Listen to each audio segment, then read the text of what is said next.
राहुल धोत्रे हत्याकांड प्रकरणी भाजपचे माजी नगरसेवक उद्धव निमसे हे पोलिसांना सोमवारी शरण आले.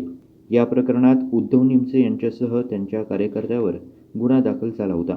गेल्या महिन्यात पोळ्याच्या दिवशी धोत्रे आणि निमसे अशा 2 गटात हाणामारी झाली होती. यामध्ये राहुल धोत्रे हा युवक गंभीर जखमी झाला होता.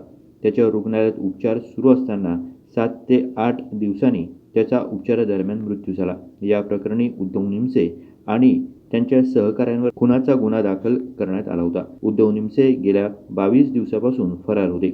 यानंतर ते सोमवारी पोलिसांना शरण आले. उद्धव निमसे व त्यांचा ड्रायव्हर नामदेव मते यांना आज न्यायालयात हजर करण्यात आलं होतं. नामदेव मते याला 1 दिवसाची पोलीस कोठडी तर उद्धव निमसे यांना 5 दिवसाची पोलीस कोठडी सुनावण्यात आली आहे. धोत्रे यांच्या हत्या प्रकरणी चौकशी आता सहाय्यक पोलीस आयुक्त शेखर देशमुख यांच्याकडे देण्यात आल्यानं निमसे यांच्या अडचणीत वाढ झाली आहे. गुड्डू शेख, दिशा न्यूज, नाशिक.